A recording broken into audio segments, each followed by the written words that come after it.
Shalom Bacha, que Hachem protège, vous donne la santé, la joie, la prospérité. Lorsqu'Akadosh Baruch Hu, il a donné la Torah à Israël, tous les malades les ont guéris.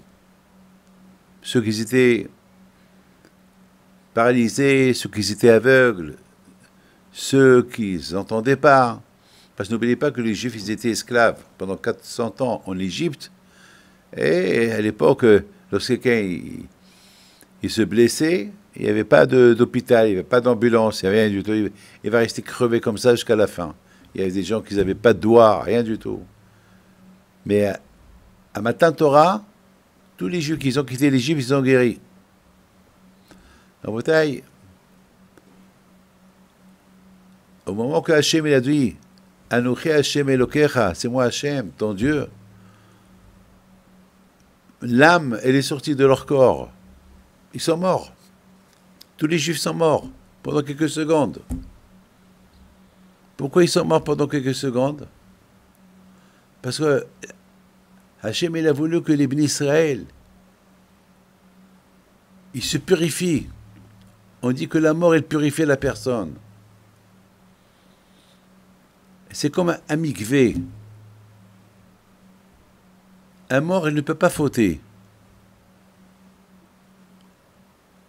Un mort, il est mort. Pendant la vie, il peut fauter. Une fois qu'il est mort, il ne peut pas fauter. Alors qu'Akadosh Baruch Hu, il a effacé toutes les fautes qu'ils avaient pendant ces secondes-là qui sont morts. Nafshi, il dit Shlomo Meler, lorsqu'Hachem il a donné la Torah, Nafshi yatsa bedabero. Mon âme, elle est sortie de mon corps. Lorsqu'Hachem il a dit Anochi. Ils sont morts, ils ont ressuscité tout de suite. Tout le monde était en bonne et parfaite santé. Quel extraordinaire Matan Torah. Mon frère, Rabbi Abraham, lorsqu'il était blessé dans un accident de voiture, il est parti au Maroc pèleriner. Il avait 2 cannes avec lesquelles il marchait. Parce qu'il ne pouvait pas mettre les pieds droits à cause des fers qu'il met dans les pieds. Donc ça veut dire à vie, il va marcher avec des cannes. Il ne pouvait pas plier ses pieds. Toujours ses pieds, ils étaient allongés. Et chaque semaine, il va de Casablanca à Essaouira 2 fois par semaine. Le lundi et le jeudi. Il va le dimanche soir. Toute la nuit, il voyage, il arrive le lundi matin, il va rester là-bas quelques heures et retourne à Casablanca. Et le jeudi aussi, c'est ce qu'il va faire. Il lisait là-bas Télim. Après 1 an, grâce à Dieu, il a reçu le passeport.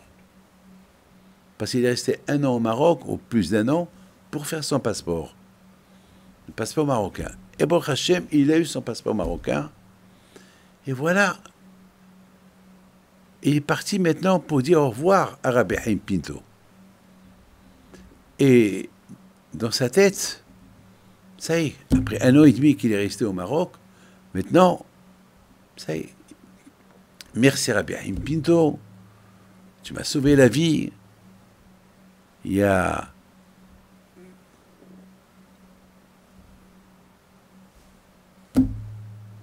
une chose qui est restée dans sa tête. Les gens, ils vont me voir en Israël, ils vont me dire, pourquoi tu es resté 1 an et demi au Maroc? Je vais leur dire, pour faire le passeport. Ils vont me dire, alors, tu étais chez Rabbi Haim Pinto? Je vais leur dire, oui. Je vais aller là-bas 2 fois par semaine. Et les gens vont me poser une question. Comment ça se fait que Rabbi Haim Pinto t'a pas envoyé une vraie réfoua chez les mains? Et tu marches sans les béquilles, sans les cannes. Alors, il a une idée. Il est parti à Essaouira. Il a commencé à prier. Il y avait le gardien, l'Hassan. Il est décédé.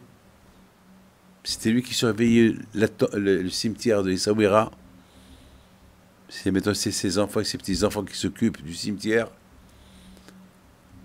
Il dit à mon frère, Alors maintenant, ça y est, tu retournes chez toi, on va plus te voir.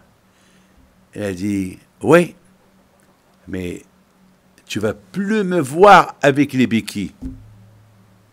Je dit, qu'est-ce que tu veux dire? Elle a dit, parce que ces béquilles-là, je les laisse ici au cimetière, je ne veux pas les prendre avec moi. Je vais les jeter. Elle dit, ne fais pas ça. Tu es obligé de les prendre. Tu n'arrives même pas à plier ton pied. Regarde, ça fait 1 an que je te connais, 1 an et demi que je te connais, jamais tu plies ton pied. C'est impossible. Elle dit, je m'en fous. Ah ben, Pito, mon grand-père, il va plier mes pieds. Il a commencé à crier, Shema Israël, Anna chez Moshe Anna, Anna chez Matzlech Anna, il criait de toutes ses forces. Tu vas pas me faire honte. Je suis pas encore marié. Et je vais arriver chez moi. Ils vont me dire, pourquoi Rabbi Pito t'a pas envoyé la révoie chez les mains? Qu'est-ce que je vais leur dire? Quelle femme va me prendre avec 2 béquilles? Il était allongé. Il prend les béquilles avec toutes ses forces. Il les jette. Il prend le 2e béquille, il le jette. Le gardien du cimetière, il avait peur.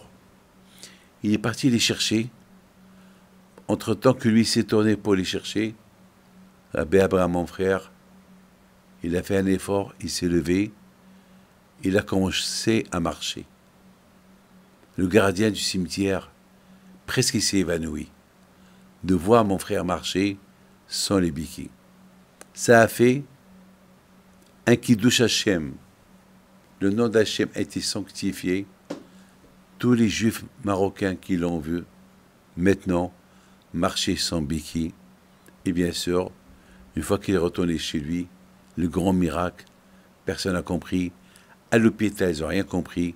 Ils n'ont rien compris comment, avec les platinotes, avec les fers qu'il avait dans les pieds, il pouvait plier son pied. Ils n'ont rien compris. Et les choses sont restées jusqu'à maintenant. Il plie ses pieds.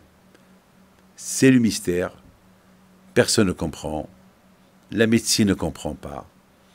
Il n'y a rien à comprendre. Tout ce que je peux vous dire, c'est que Baruch Hashem,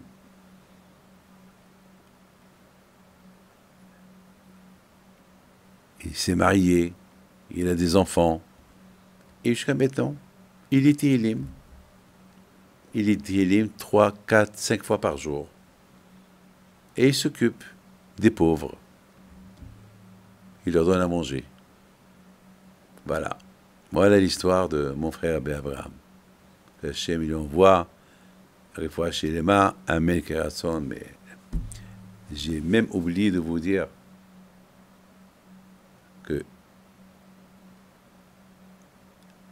les mounak, rien que le fait de penser, je jette les béquilles et je marche sans béquilles, c'est ça les mounak. C'est la folie. En faisant ça, il savait ce qu'il a fait. Que Hachem vous donne la bracha Amil Kerason et que ce soit bien, et puis de soi avec vous.